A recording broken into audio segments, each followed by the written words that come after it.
Joined now by Shay Knight, caddy for Viktor Hovland, number 7 ranked golfer in the world. Kind of a windy day out there today, huh? Yeah, it was. It's always windy here though in Texas, so nothing that we're not used to. Yeah, you know, I was thinking about that. I mean, you get out there on the golf course, man, that's one of the challenges out here as a caddy. Kind of when you see the wind pop up around here, how does that change the job for you? Well, as you know, it always changes the job whenever there's wind involved, whether it's wind or rain. You know, there's always dealing with the elements one way or another, but you know, it's just what we do. So, you know, trying to adapt as best as possible and trying to do the best job you can possibly do. And this is one of the best stops on tour, I guess. What are some things that you love about Colonial? I just love the way that you need to think around this golf course. Not a bomber's paradise. You know, perfect example is number 17 here.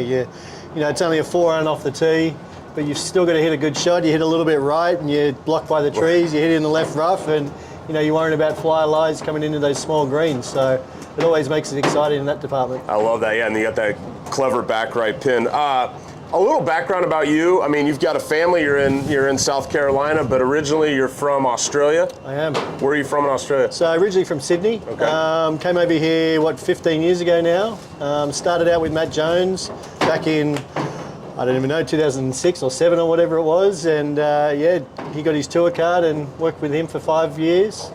But played golf with him a bunch when I was home, so that was a relationship with us moving forward. Played a lot of junior golf with him, a lot of amateur events back in Australia, and I remember the same golf course at the Australian Golf Club, so yeah, we go way back. So, I saw Jonesy grinding on the putting green last night, and then I showed up today, and he was still putting. I was like, did you spend the night out here? And he's like, I probably should. Yeah.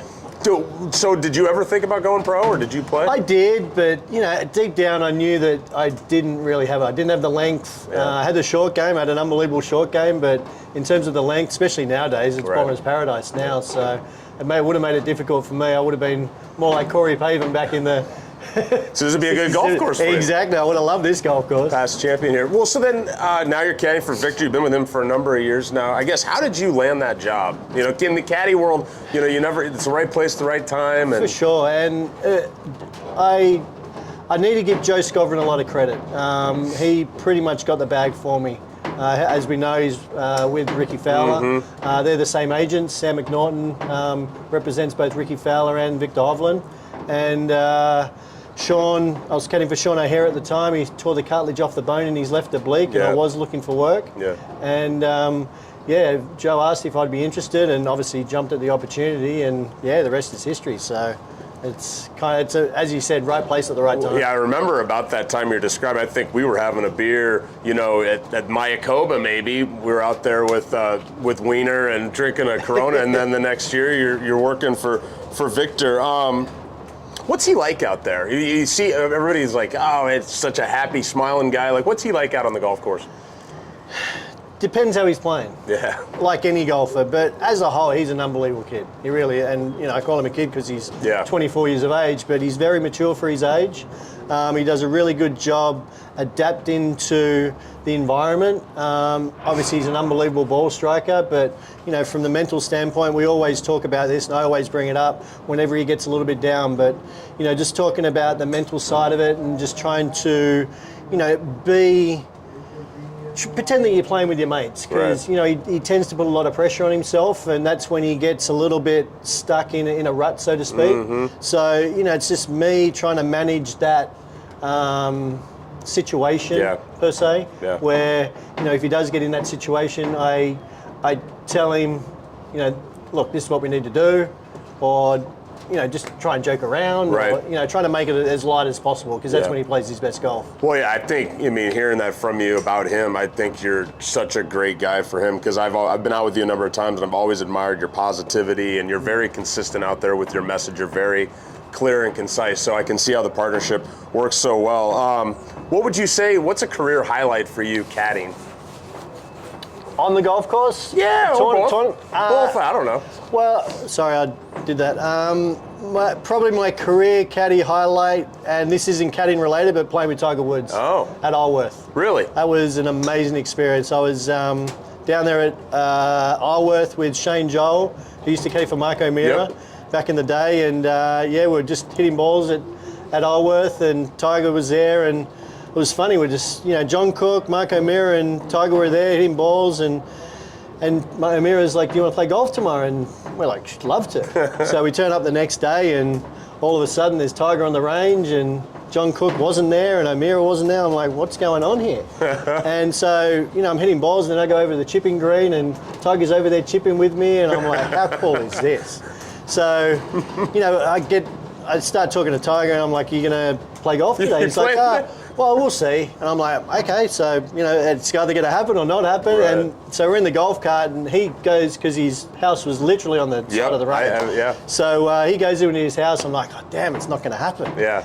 And but sure enough, he turns out again, and he's right behind us. Shane and I are in the golf cart. I said to Shane, is this really going to happen? He goes, yes, it's really going to happen. And we played 9 holes, and I've never been more nervous in my life. Like, I played a lot of amateur events, but playing with Tiger for 9 holes, I was beeping myself. I love that story. No, after the round, we went into the clubhouse and shot hoops. He was telling me about Michael Jordan. It was an amazing experience. It really was. That's so cool. That's a great story.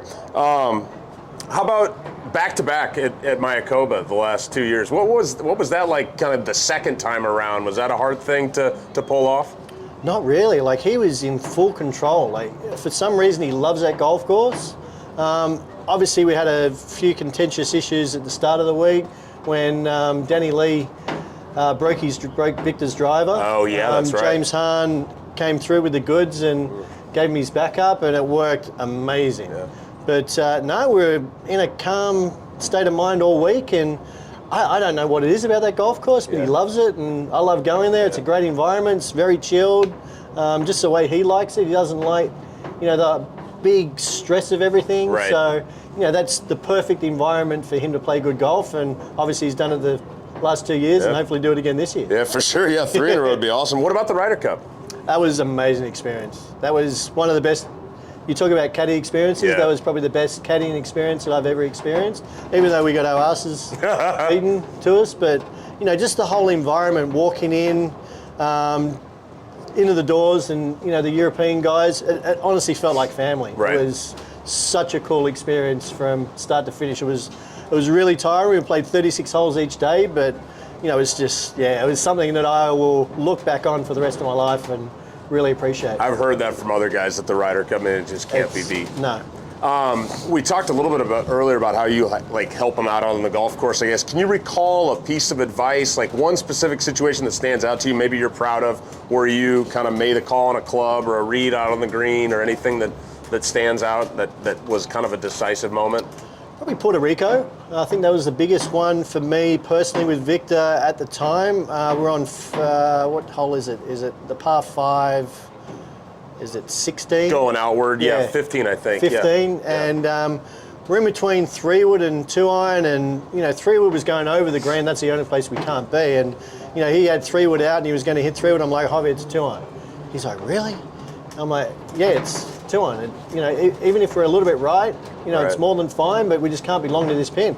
And sure enough, he hits 2-iron and hits it right, but he has not an easy chip. There's nothing easy when you're dealing with Bermuda, but and he ended up chipping it in, which I think was that situation that potentially won the golf tournament. Yep. I think if we're over the green and made par, then we wouldn't have won. But I think that was probably the one in a nutshell. Yeah. As of now. Yeah, that was clutch and early on in your guys' partnership. Exactly. Was it an easy fit right away, and how has that changed over the years here? The communication between you two. I mean, as you've gotten to be around each other more and more. Yeah, honestly, it's always been easy. Like when we started, before we started, I went to Stillwater just to see how the relationship would transpire, and it fit really well straight away. Yeah. So it was a great fit early. It's a great fit now. We get on even better now. It's not just talking about golf. It's talking about everything that's in his life. I'm going over to Norway in in about a month after Hartford. His friend's got a charity golf day over there for he's got a heart issue, so we're doing a golf day over in Norway, which I'm really excited about, taking the wife with me as well. Oh, that's cool. So, it's just small stuff like that it creates more of a bond, so to speak. So, as I said, it's started off great, and it's just getting better. So, well, cool. Shay, thanks for taking some time to talk with us today. Have a great week out there this week. Thanks, mate. Appreciate it. Yep.